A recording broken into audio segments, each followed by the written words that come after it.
Oh, what a day! What a lovely day!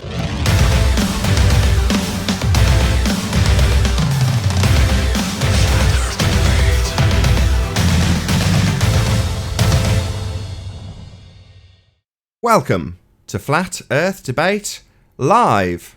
I'm your host, Nathan Oakley, and if you are new to this channel, or you've not done so already, how dare you, then be sure to subscribe and hit the bell notification icon to keep up to date with the Flat Earth Debate. If you'd like to join the community debate, then go to nathanoakley.com and check out the Flat Earth Debate forum. If you'd like to support the channel, then there is a super chat that runs alongside each of these shows while they are live. There's also a PayPal, Patreon and crypto link in the info box below the video. Most importantly, if you would like to join the discussion, simply mute the page you are currently watching, then click the link in the info box below this video to join the panel and express your views on the shape of the Earth. If you do join, please don't swear. If you do, you'll be ejected, and if you are, please don't try to rejoin the stream using sock accounts. You'll be warmly welcome back on the next stream. Please also share the show on social media. Sharing the show obviously increases the live audience, but this in turn increases the chances of a more diverse panel, so please share the show. And one last time, if you're new to the channel or you've not done so already, then be sure to subscribe and hit the bell notification icon to keep up to date with the Flat Earth Debate. Now, we are joined by Brenda and Paul. Good to have you both. Good morning. Can you hear us, Brenda? Yeah, I can hear you. Good to have you both. Let's do a bit of housekeeping. Any signs of Earth curvature? Yes. Good start. Yes, Jaron showed the curvature. He proved it. Jaron showed curvature. I've no idea what you're talking about. What are you talking about? Tell me all about it. Hey, Chris. In the documentary. In the documentary. Tell me all about it. Yeah. He did a test, which is the line of sight test, which showed that there is curvature. Okay. Is that it? Yeah. Walk us through the experiment if you don't care. Walk us through everything you did and what happened and the whole 9 yards. Good afternoon. You haven't seen the... This is your claim. Tell us about your claim. I was letting you introduce newcomers to the panel. Thank you. We've also been joined by Red's Rhetoric. How you doing? Good morning. Good to have you. Hey, Chris, and hey, Arwin. I'm sure I said hello to Arwin. And hey, 10th Man. Good morning. Hello, everybody. Good to have you. Hey, 10th Man. Good morning. Good morning. Nathan, someone thought me if one of the ballers, Ruhif, on Skype asked me if I thought you treated Brenda poorly yesterday, and I said absolutely not. I said you actually were pretty reasonable. You asked her the same question 5 times. She gave the same childish answer 5 times, and you finally had to kick her. So I don't think that's mistreating someone when you just simply ask a question and they respond the same way. The answer was the correct answer. Hey, Chocolate, how you doing? If you ask me 5 times what 2 + 2 equals, and every time I give you 4, and then you get upset and throw a little fit and hold your breath and act like a child, then that's on you, not on me. So talk us through this evidence of curvature, Good morning, Brenda. guys. Hey, Chocolate. Talk us through it, Brenda. So in the last hangout, you acted like a 2-year-old and kicked me because you were upset at the correct answer, which is that the Cavendish experiment proves gravity. No, that's not what the question that you didn't answer was. I doubt you could repeat the question that you didn't answer. Hey, Anon, how you doing? No. Hello, boys. What was the question being asked, Brenda? You wanted to know more about Jaron's line of sight experiment. Oh, which that showed got us back curvature. on track, surprisingly. Yes, that's amazing, isn't it? I thought you'd sidetracked onto the Cavendish experiment. Clearly not. Yeah, no worries. Tell us about how Jaron proved curvature.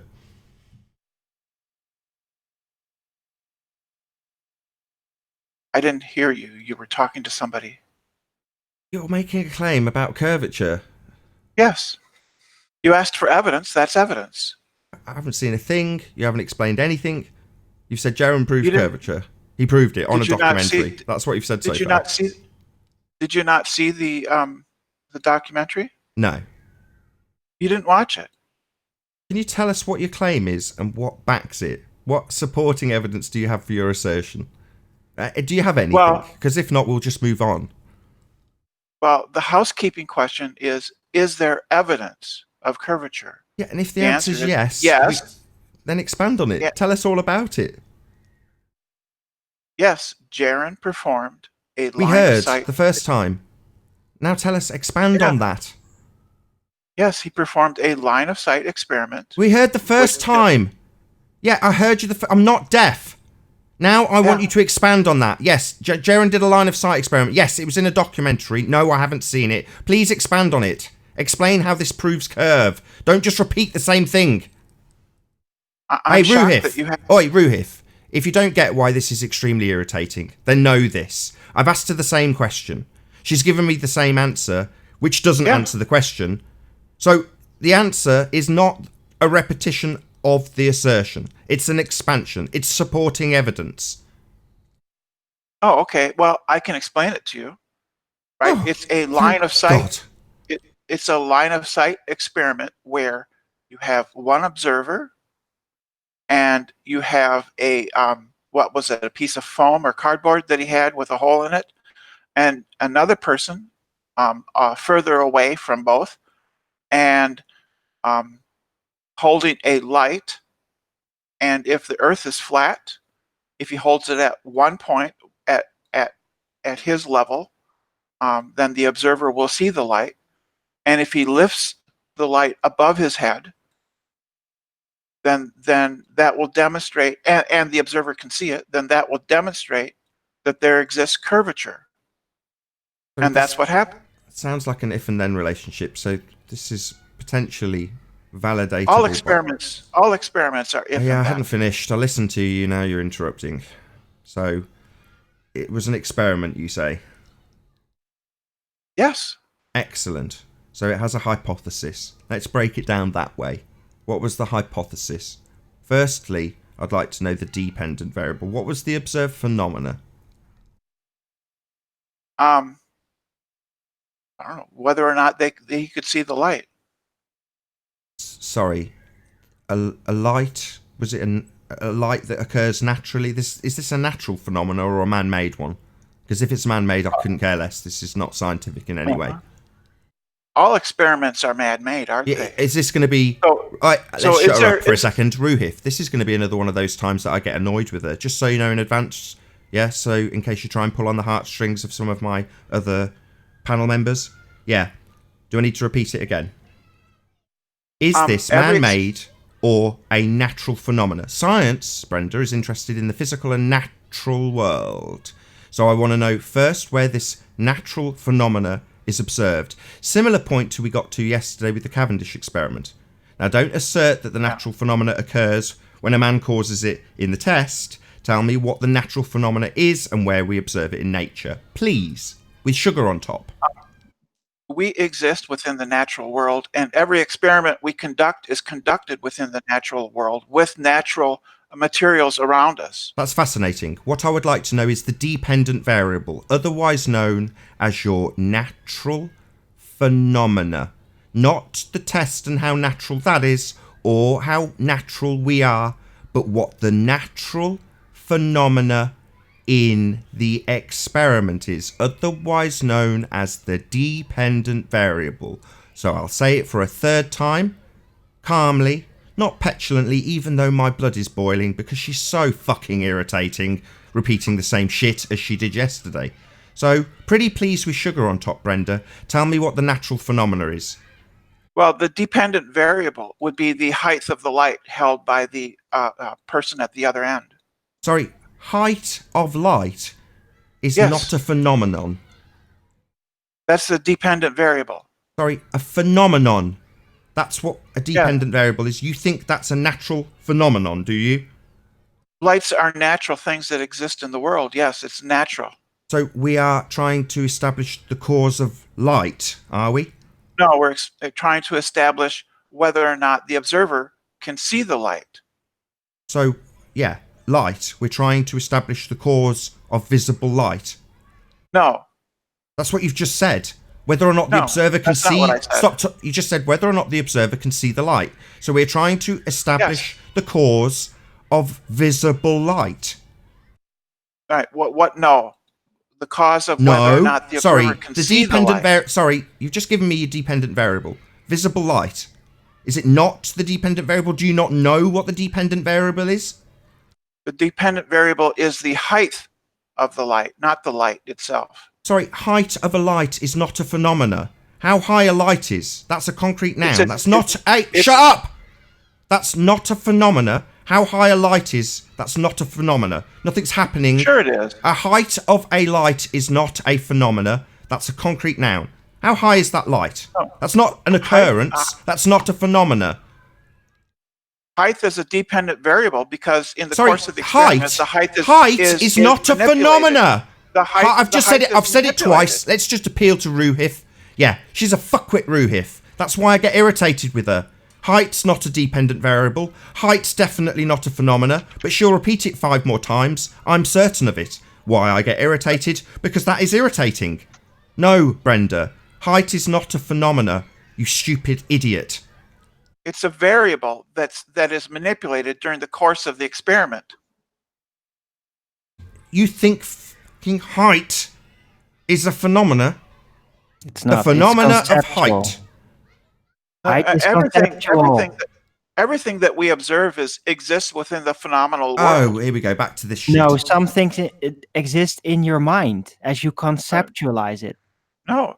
Yes. The light that somebody else is holding doesn't exist in my mind. It exists in the phenomenal world. Phenomena. Oh, of course, it's natural. I'm tired of this. It exists in the phenomenal world. No worries. Dependent variable, height of light. What's the cause of height of light? What's the cause? You're not letting me get to the end of my statement uninterrupted.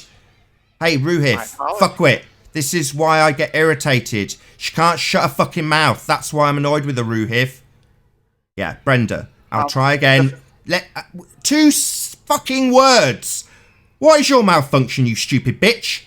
I'm talking, so shut up. What is your independent variable? The presumed cause of height of light.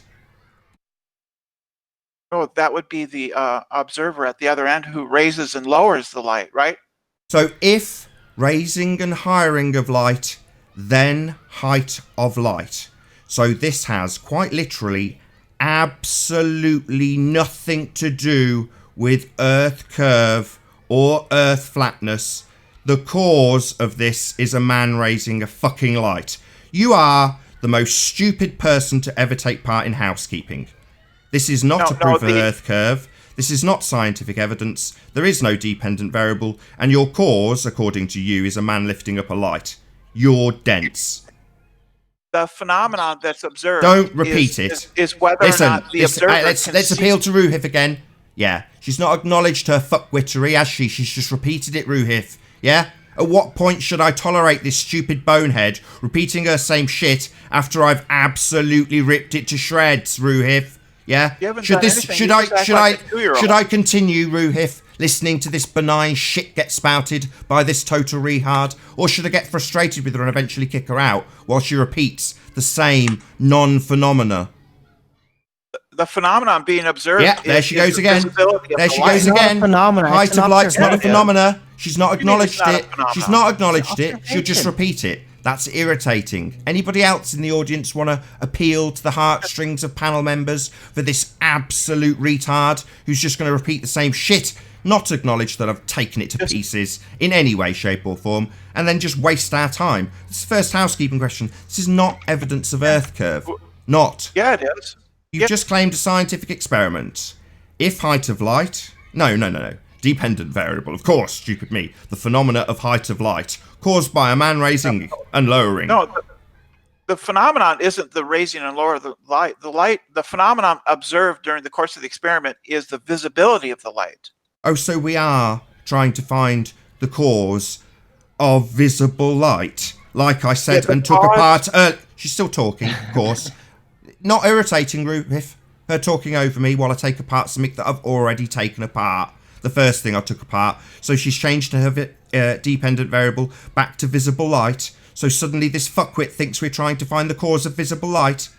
Brenda, so you think Jaren has found the cause of visible light, do you? You stupid idiot. The cause of the visibility or non-visibility of the light is the curvature of the Earth.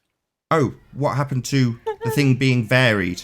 So you're varying the curvature of Earth now, are you, stupid idiot? No, you vary the height of the light. The cause is your independent variable, the thing that you will vary and manipulate to cause the effect of height of light. And apparently now the cause of height of light is Earth curve. Where are you going to vary and manipulate that then? The height of the light is Sorry, Brenda, you're not listening or addressing me. This is getting irritating. Apparently, your cohorts think it's fine. Yeah, because you're not answering me, are you? Yeah, I asked a question. How are you going to vary and manipulate the curve of the Earth?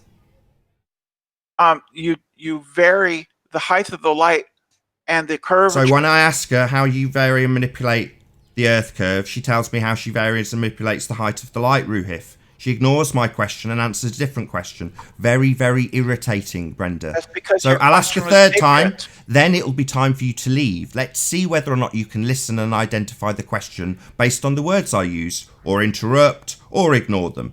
How are you, Brenda, going to vary and manipulate Earth curvature?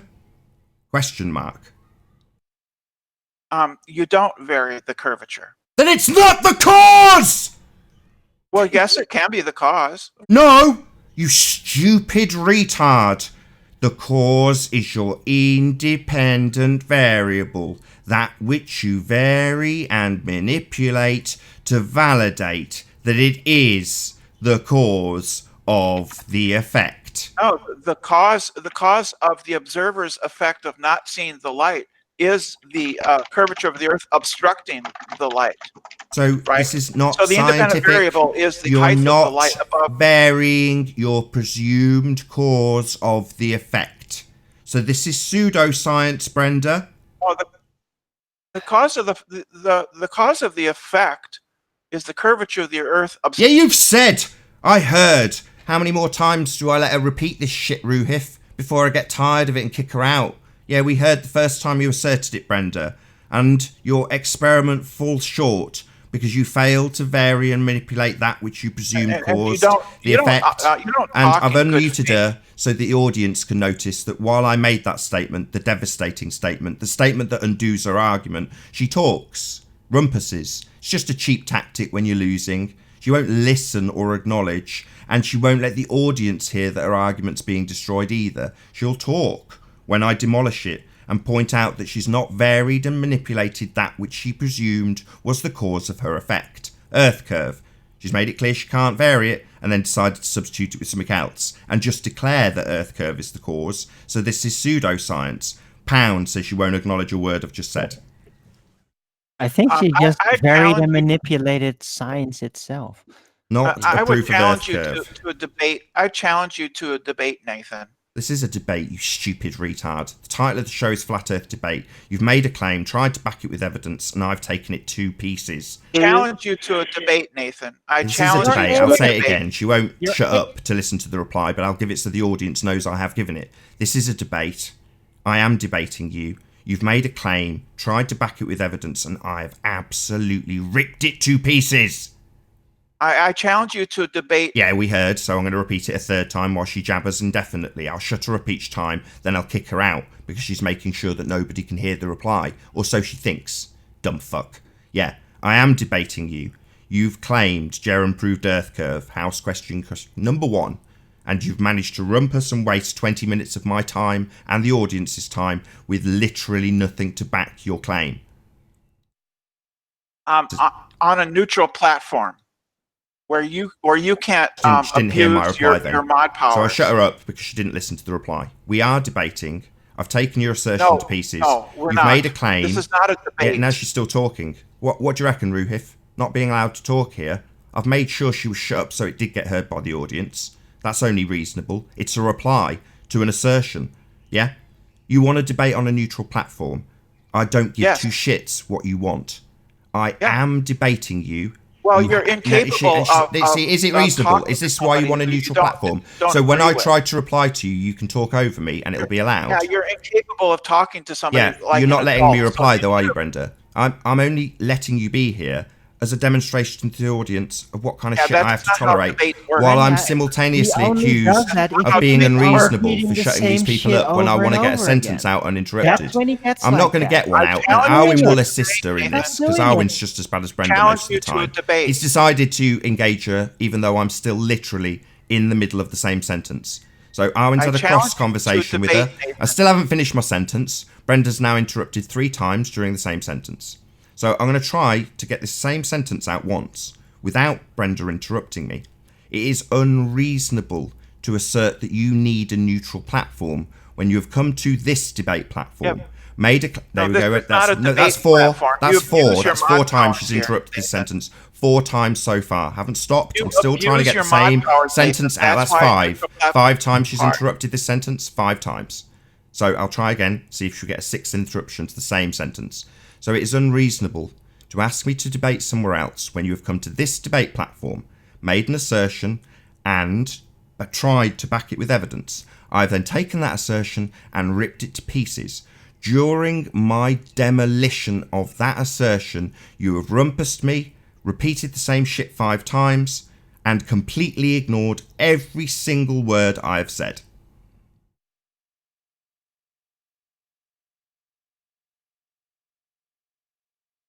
Yeah, anyway, I'm tired of it. I find you extremely intolerable. Most of you are like this, Brenda. Most of you are like this. You're a child.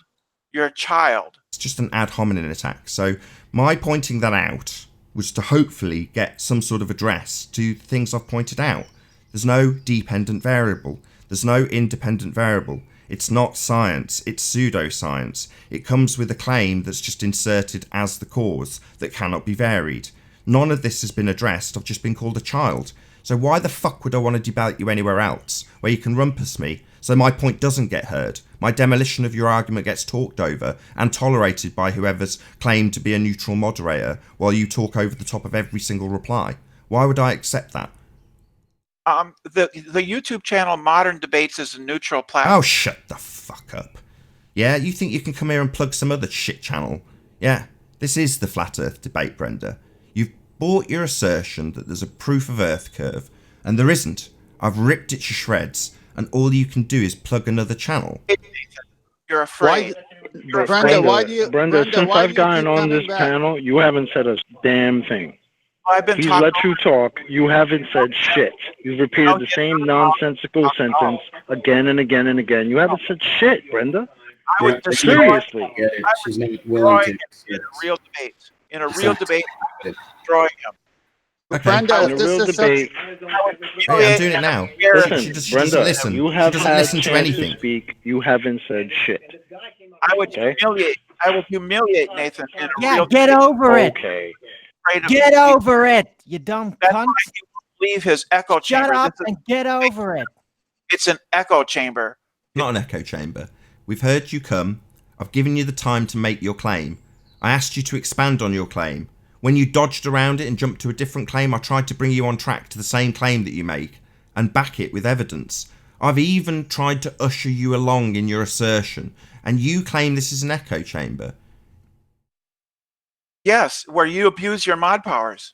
No, don't abuse my mod powers. People think that it's justifiable to rumpus the shit out of me when I demolish their argument.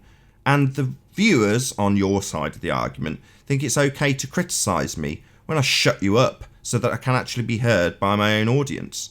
Now, you can call that unreasonable. Jose does the Jose I mute the entire panel JG Gonzalez also does the same thing very overtly. He mutes the entire panel. Most people want to control their show. I risk my channel every single time I give the link out. So I think I've got a goddamn right to be able to control my own show, Brenda. And what I don't tolerate is people like you, in the middle of me demolishing your argument, talking over me to repeat something that you've already said, in the assumption that I'm deaf or I'm not addressing it in the current sentence. That's what you think is reasonable. And other platforms will allow it. You did get to make your point. Jerem proves curve. How? With the dependent variable of height of light and the independent variable of man adjusting height at the other side. And the end claim being Earth curve, something you haven't varied or manipulated and wasn't involved in the IV-DV relationship that you gave us. That's the demolition of your assertion, Brenda. We are debating. You're just losing. Your channel would not be at risk if you had it set up properly. So that's a red herring. You haven't addressed what I've just said. Why the fuck would I want to go anywhere else so you can just completely red herring me? You've ignored what I've just said. So we're off topic immediately, yeah? And I'm bringing it back on track. I don't mind telling the audience that I might have to shut you up in order to do so while you red herring me and talk about my channel and plug someone else's. Yeah, I'm talking about the IV-DV relationship in the flat earth proof you've claimed, which is what it is, flat earth. That's what we have. You've claimed you've got a globe proof of earth curve, and when put to task, you red herring me and talk about my channel. So why would I want to go and debate you somewhere where you can get away with that? Yeah, can we just move on? Because Brenda obviously just... No, I want to make an example. Apparently, there's a watcher, very valued member of the audience named Ruhif. He's a big fan, and he's got a problem. He thinks it's unreasonable that I shut Brenda up when she rumpuses me with the same thing 5 times, and doesn't let my answer be heard. Well, my answer being the demolition of her assertion. In this instance, she hasn't addressed a word I've said. I'll say it again to see if she talks about my channel again. See if she interrupts me or rumpuses me. Right, so you've got an IV-DV relationship claim of height of light and man raising and lowering. Cause of the effect being raising and lowering man. Effect being height of light. Total and utter bollocks. Not in any way scientific. Not an observed phenomena. Not a valid cause. Not Earth curve. Now, I want you to actually address this. That's what happens in a debate, Brenda. Might not happen in the platforms you want me to go to. Here, I actually do address claims that people make and let them make them. No, you don't. So the independent variable is the height of the light. The observed phenomenon is the visibility of the light, and the cause of the light being visible or not visible is the curvature of the Earth. So just explain to the audience that she's now given the independent variable as the height of the light. So she's now changed the dependent variable, which isn't a dependent variable, it's not a natural phenomena, but she's now substituted it for the independent variable. Now, I have intentionally stuck her on mute so that I can explain. She's done the old switcheroo, as is so often the case. Yeah? No, that was my claim the first time you asked me. I haven't... No, it wasn't. I was very, very, very explicit about establishing first the dependent variable, and we got height of light. Now you're saying the independent variable is the height of the light. That's what I said the first time, you mong. Oh, really? So when I start by saying step 1 is observe a phenomena and establish what the observed phenomena is, you think that you gave me the independent variable first when I was very specific to take step 1 of the scientific method and your answer of height of light, which isn't a phenomena, as the answer. It's me being a mong, is it? The observed phenomenon is the visibility of the light. Oh, so it's back to being the phenomena now, is it? That's not a phenomena. So let's address that first. A phenomena would be something that's happening in nature. A natural phenomena. Something that occurs. Not something that's forced to happen by man. Is the visibility of light a supernatural now she's asking phenomenon? Me a question. Notice that? Notice that she doesn't address what I've said. She asks me something. Yeah, pointing out to the audience, let's shut her up. She's not addressed my point. She's now asking me a question. How totally unreasonable. So, no address to the fact that this is not a phenomena. That's the demolition of her argument. It starts and ends there. But she's sidetracked it, hand-waved it, and started asking me questions. What's going on? The visibility of light is a natural she's phenomenon. making a new assertion. Address what I've just said. No, listen to what I've said and repeat it so I know that you've actually heard it, then address it. This is the kind of steps I have to take with you. Because you're not addressing it, you're hand-waving it and sidestepping it. So I'll say it again. Let's see if you can repeat it so that we all know that from the audience's perspective that you've actually fucking heard it. So Brenda, it's not a phenomena. Light is a phenomenon. Ah, great. So we are trying to establish the cause of light. No. So why would you tell me that that's the phenomena? No, it's visibility. Depends. on the curvature of the Earth. Yeah, it's a dependent variable, the phenomena, and you're saying the visibility of light is a phenomena, arguably so. So we're going to try and establish the cause of visible light? No. No. So this is definitely not a phenomena! So this is the end of your argument, Brenda. I'm in absolutely no way doubting that you will just circle jerk us to the beginning of your assertion. The observer in the experiment sees or does not see the light dependent upon the height of the light and the curvature of the Earth.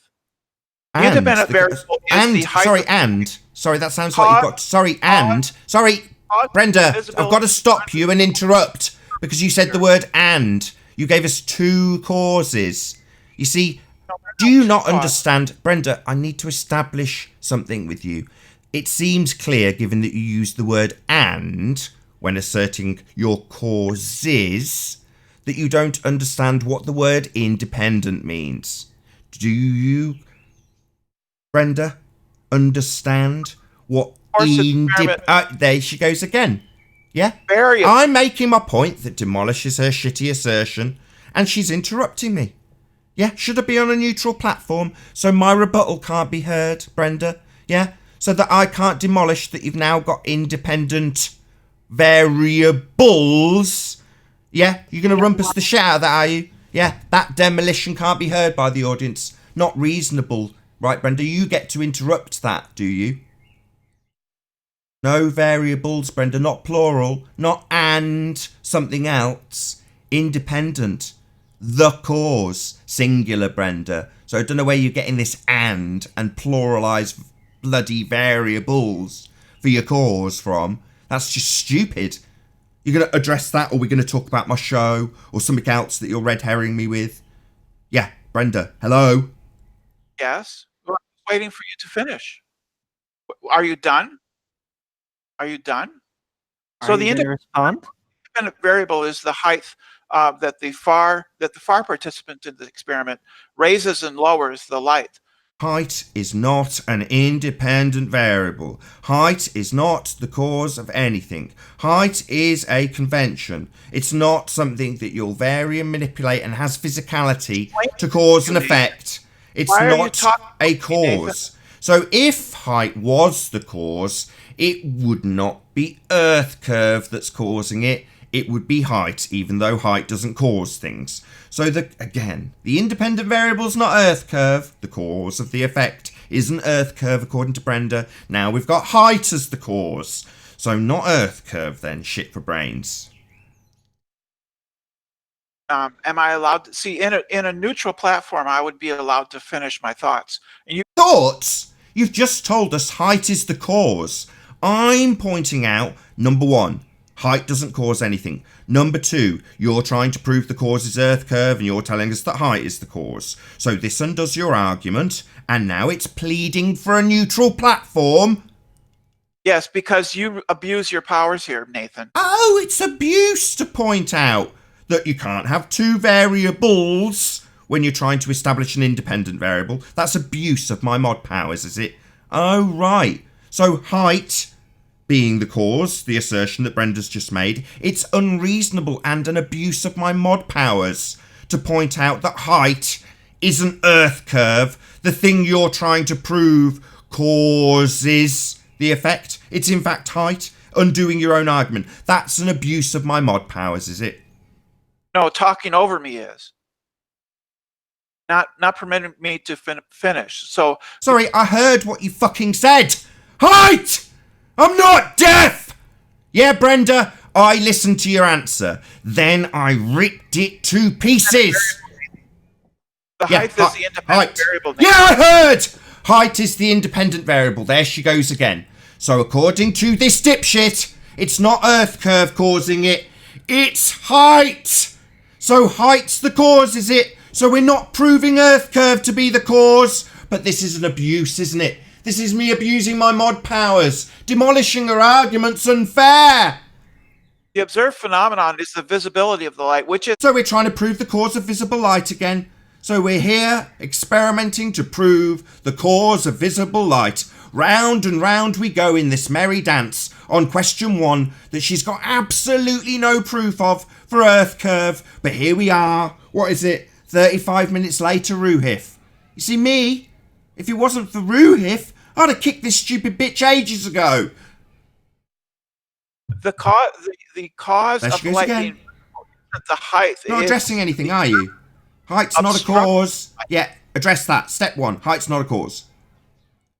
The height is the independent variable. So, she keeps telling us that height's the independent variable, the cause of the effect, so not Earth curve then. She's ignored point 1. Let's see if she ignores point 2. The effect observed... Yeah, she does ignore point 2. We're on to the effect, so the independent variable's not curve, the thing she's trying to prove, but she's moving over to the dependent variable, another side step. Yeah? Wow, we must need a neutral platform so that this damaging stuff that I'm saying doesn't reach an audience, Brenda. That's what we really need here. Not a demolition of your stupid argument. No, we need a neutral platform. So your stupid shit argument can appear to be a winning argument. Yeah, the cause of its visibility is the obstruction due to the curvature of the Earth. Sorry, so the cause isn't height anymore. So now the independent variable's Earth curve. Let's do this one again, Ruhif, even though we've done it twice. So, Brenda, if the cause, independent, which she doesn't understand, and now the second word she doesn't understand either, variable. If the independent variable is Earth curve, how are you going to vary it? You don't vary the curvature. You can't. Oh! So we don't vary our independent variable. So not only does this fuckwit not understand what independent means, she doesn't understand what variable means. Variable means you'll vary it, Brenda, you stupid idiot! Right. Yeah, so how are you going to vary that Earth curve? We don't vary Earth curve, but it is my independent variable. The dependent variable... Oh, moving over to the dependent variable. Again, sidestepping it. Your argument has been ripped to tatters into millions of little pieces now. Yeah? Should we keep her on, Ruhif? Is this a winning argument for Earth curve? Wow, Brenda's doing really well. She's scientifically validating Earth curve with this shit, Ruhif. She's a real benefit to the panel. Yeah, one question, zero proof. Hands up on the panel if Brenda will shut up long enough. Hands up, who's been convinced Jaren proved the Earth is curved? Hands up. Actually, I'm almost there. I actually say that model doesn't even fit. That model definitely does not even fit what they're trying to represent. Yes, it does. No, it does not. Yes, it does. Earth. If you go to Earth, sorry, Ebenezer, dude. The question. Try and listen. Hands up if you think Brenda proved Earth curve. Hands up. My hands up. I thought Brenda wouldn't let you. Anybody other than Brenda who clearly has her hand right up in the air right now because she's deluded, other than Brenda, does anybody think that the last 40 minutes was well worth it and proved Earth curve? Anybody except Brenda? I challenge you to debate on... sorry, absolutely not. She's so fucking stupid that even after saying it slowly 3 times, anybody except Brenda, she's the first person to speak. So she's literally retarded. Brenda, when I say anybody except Brenda asking an open question, it's because it's obvious. Yeah, there she goes again. Ruhif. There she goes again, Ruhif. I've had to qualify because she spoke after I made it clear twice that I'm asking everybody else. But she's so stupid, she still thinks that means her. That's how dumb she is, Ruhif. Yeah? Now, I don't know about anybody else watching this, but anybody else whose patience for this shit lasts more than 30 minutes, then you're a saint. Me, I've got about 6 minutes, 5 minutes, maybe, for this kind of shite nonsense that proves nothing. She hasn't proved Earth curve. She's just wasting our time. She's just got a fundy zealot belief that she'll try and formulate into pseudoscience for us, wasting our time and pleading, "Oh no, victim! No, you've talked over me. I didn't get to assert my nonsense." Yeah, right, Brenda? Are you done? I challenge you to you're debate. Done. Get the fuck out of my hangout, you stupid rude bitch. You're so dumb. Am I done? No, you're done. Get out. How dare you, am I done? You haven't addressed a single word I've said. You were done the moment you opened your mouth. Oh, thank God. 40 minutes of that crap. Hope you feel justified in me kicking her out now, Ruhif. Yeah, she didn't benefit this conversation. She didn't prove that the Earth curves, did she? She just pissed us all around for a very long period. Raised my blood pressure a little bit. I'm sure it's very entertaining, but it certainly didn't prove your worldview, did it? Yeah? Not fair. She didn't prove anything. She had 40 minutes. Maybe they think she had a good argument. Yeah, I'm sure they do. In Ruhif's mind, that was a cracking argument. She didn't, because she just repeated the same thing over and over again. Well, she actually equated it to as easy as 2 + 2 = 4. Can you imagine a bigger problem, how much that would take? Do you understand what the problem that has with their model? That when one person is on one side, certain length, holding a light, and the other person is the other side holding a hole, both, if you look at a curve, at a ball, they will both be pointing towards the sky because it is round, not a flat surface. What it has to do with that will be elevation, not curvature. Does that make any sense? Not really. Can you say it again? So, on a ball, if you were on one side of a ball, pointing a light towards the other side of the ball, both directions, the ball is a curve. So the light and the hole are pointing towards the sky, towards the curvature that does not meet directly side to side. They meet in a diagonal direction, not a horizontal direction. I still have trouble conceptualizing what you're saying. I'm really sorry. I think what he's saying, Nathan, is that they have to point the light down towards their feet in order for that to work. But if they were just to look straight out to the horizon, the light goes into the sky. Exactly. I have a question about the scientific method. Go ahead. Okay, so last week I had a discussion with you about what causes objects to fall to the ground.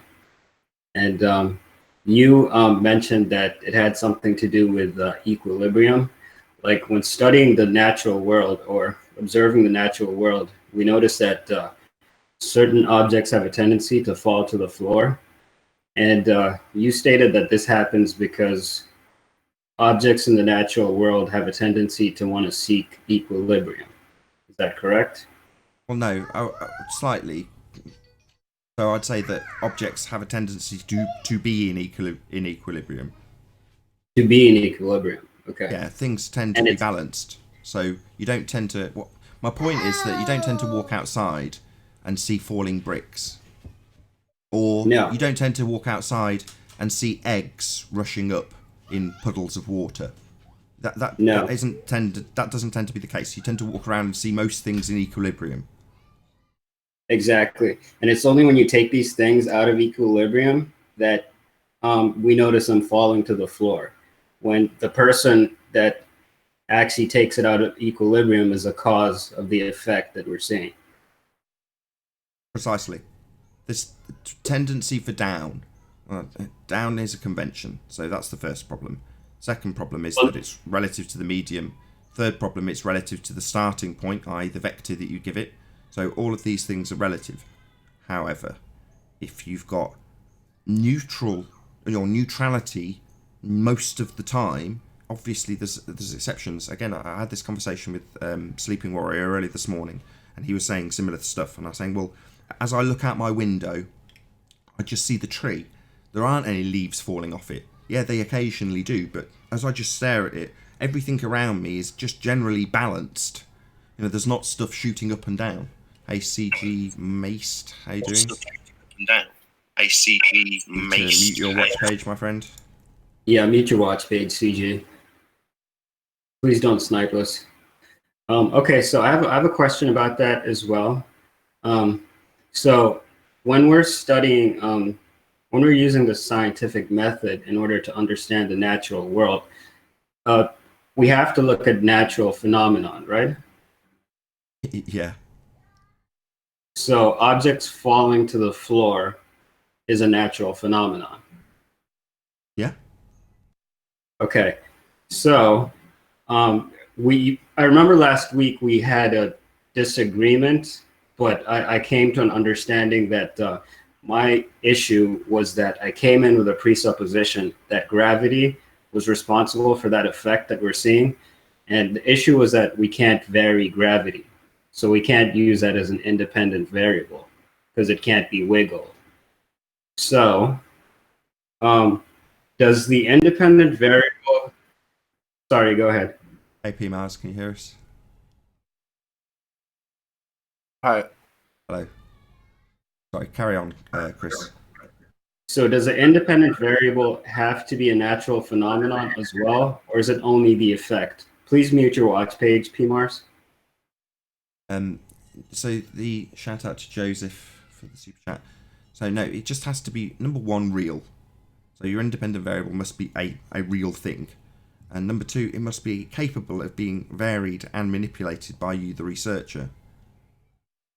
Okay. Right, so...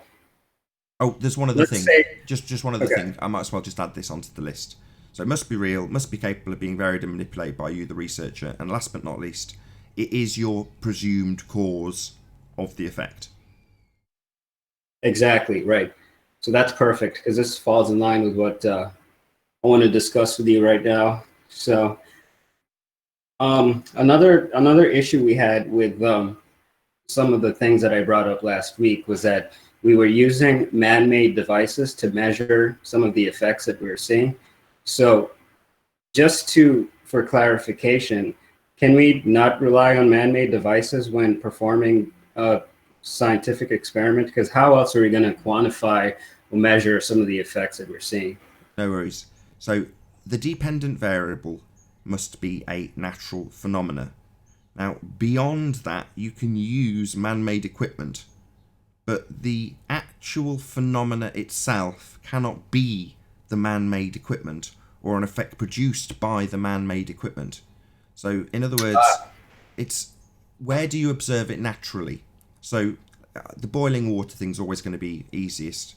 So, you come across a boiling hot spring, voila, natural phenomena.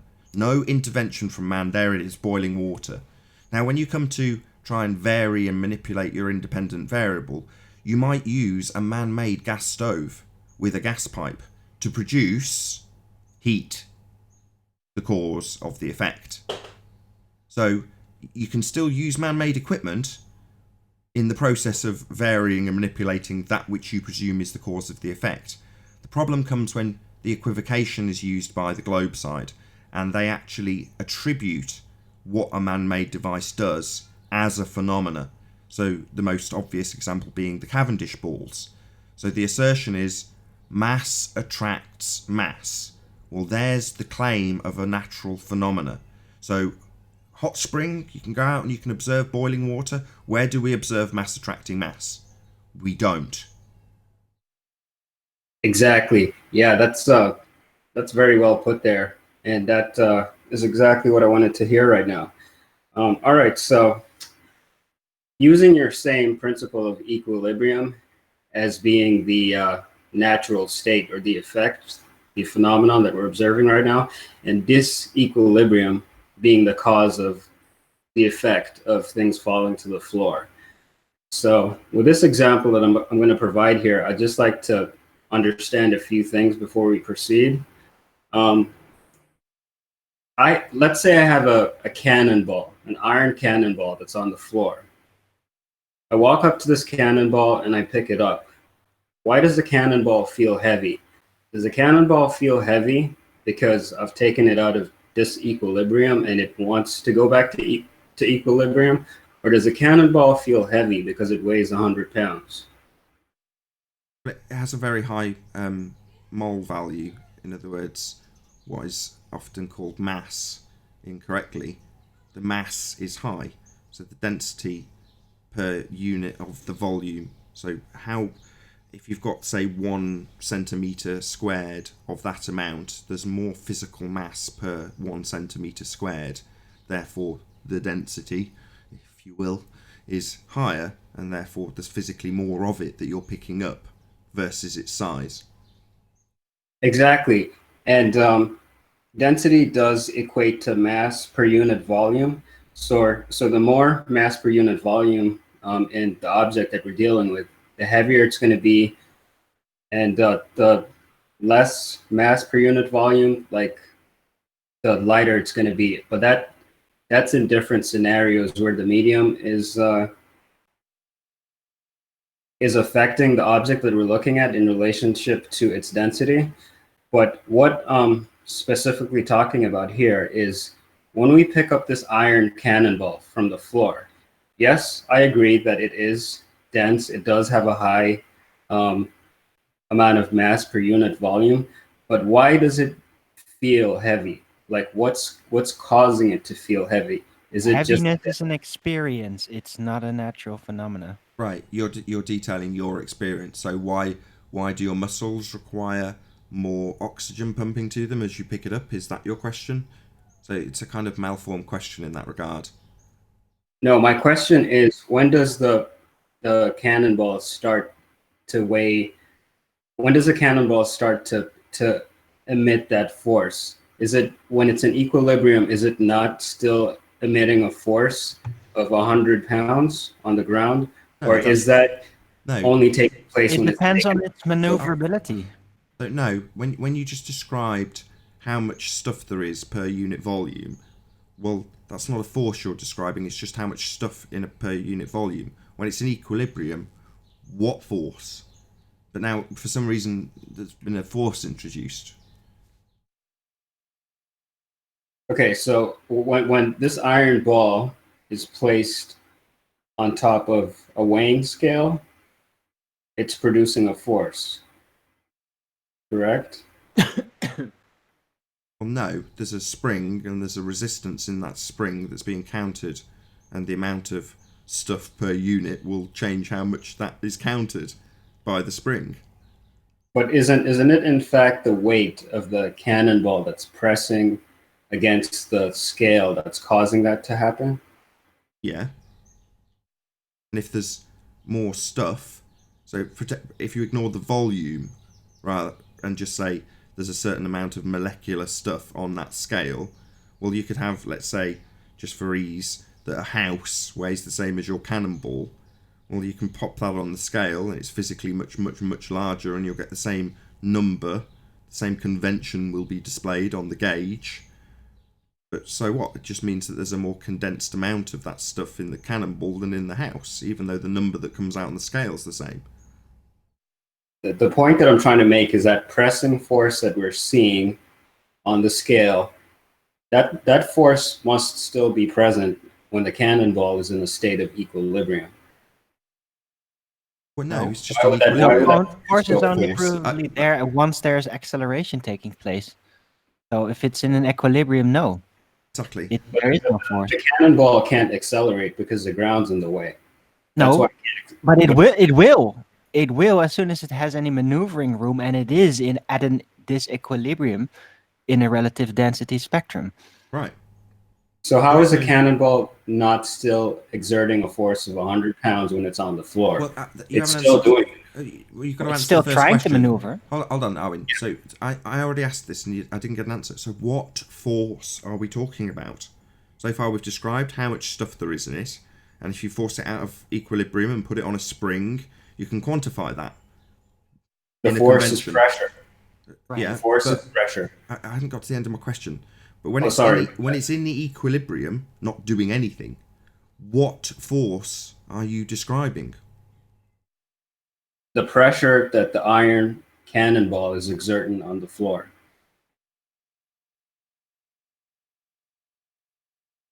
Isn't it not exerting pressure on the floor?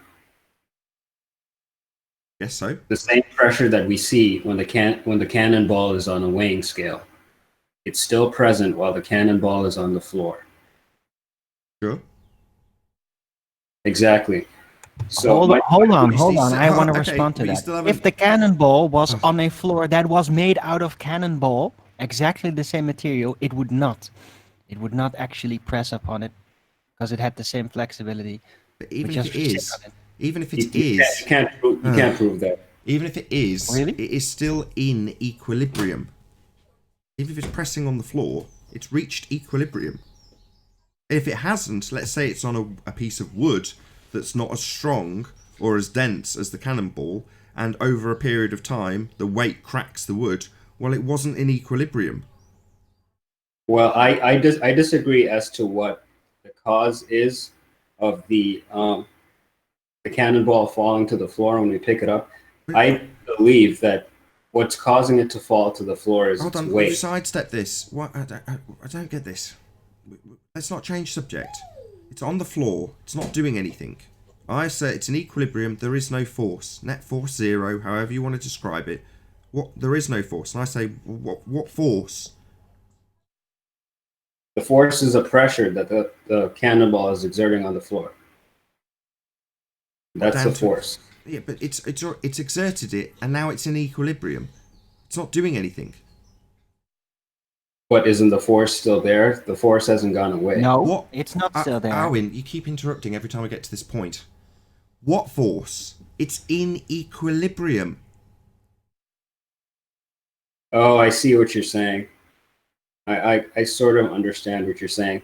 So because it's in equilibrium and it can't, it can't move out of the position that it's in, it's like in a state of balance, then its net force is 0. Is that what you're saying? That's what they say when they assert that there's an opposing force. But no, I just say, what force? Generally speaking, I'm not seeing cannonballs fall. I'm seeing lots of static cannonballs doing nothing. So why would I ever attribute a force to that? It's doing nothing. It's in equilibrium. If you're saying it's on sand and it's slowly slipping through the sand, well, then it's not in equilibrium. It's not, exactly. Can I use an even better example, which is similar to what we're talking about, but I think it'll illustrate this force that I'm claiming to be there. So if I'm at the bottom of a swimming pool and I'm holding a soccer ball close to my chest, why does a soccer ball feel like it wants to leave, my grasp? What is that force that's making it do that? Well, is it the force of buoyancy that's pulling it? Well, you forced it out of disequilibrium. You've forced it into disequilibrium. If you've dragged it to the bottom of the pool. I'll do a shout out to all the super chats before the live show's over in a minute or two. There will be an after show. Stay tuned if you're watching on Nathan Oakley. But if you're at the bottom of that pool, holding that ball, you've had to get there and drag the ball down. So you've forced it into disequilibrium. Okay. Can I ask Nathan a question? Hang on 1 second. Pressure and all that, it's all about maneuverability. So when an object is out of disequilibrium, that is when its net force changes from 0 to a different value, which is why we feel a force being exerted by that object as it's trying to go back to equilibrium. A feeling is an experience. That doesn't qualify on anything. That could be an assumption. It could be your conceptualization of it. Yes, but that's not the point he's making. The point he's making is that until it's forced out of equilibrium into disequilibrium, there is no force. It's in equilibrium. Nothing's happening. Well, what can you claim is the cause of it being forced out of disequilibrium? Well, that question's never asked. That's ignored, and then we're asked, why is the ball trying to go to the top of the pool? Well, what about the thrashing around, desperately trying to drag the ball to the bottom of the pool and all the energy involved in doing so to get to the bottom and then hold on to it to then ask the question, having just spent 2 or 3 minutes trying to force the ball to go into disequilibrium? Well, this is a silly question. Before anybody did anything, there was just a ball sat by the side of the pool. No one was doing anything to it. And then what do you know? A gust of wind comes along and blows it and forces it out of equilibrium. But until that happened, it was just a ball sat there, perfectly happy, no force, just in equilibrium, like most things. You can talk about the leaf falling, but it doesn't change the fact that the energy has been expelled and generated to get the leaf from the ground, from the seed. All of that process had to take place first in order to get the leaf up in the air to drop to the ground, because it's out of disequilibrium when the stem breaks for whatever reason, gust of wind. In other words, there's all sorts of things that can be attributed to that leaf being out of disequilibrium, or being out of equilibrium, forced into disequilibrium at the point that the stem breaks. But to just say there is therefore a force of down is nonsense, because what about the leaves that are growing at the bottom of the ocean that happen to be lighter than the material that they're suspended in? They'll go up. Well, suddenly disequilibrium isn't going down anymore. That's just relative to us and what we, with our convention, describe as up and down. Right, I'm going to do a quick shout out to all the people who super chatted. So 10 to the minus 17 Tor, thank you very much indeed for your super chat. Joseph 369, again, thank you very much indeed. Big shout out to Rebel Rob TV for your super chat. Really appreciate your support. Big massive shout out to Defa NASA. Thank you very much indeed. I really do appreciate it. And last but by no means least, Earth is seriously flat. So I'm sorry I didn't shout them out as they came. And I'll say again, if you're watching this on the Nathan Oakley channel, then stay tuned, as there will be an after show to follow, no doubt discussing the exact same subject. Hopefully so, as it's very interesting. However, if you're watching this on Nathan Oakley 1980 live, then unfortunately this is where we bid you farewell. A massive, huge, enormous thank you to all of you who joined us in this live stream for hopefully liking, commenting, sharing, subscribing, and as I said earlier, smashing the super chat. I've been Nathan Oakley, and I'll see you all in the next video. Oh, what a day! What a lovely day!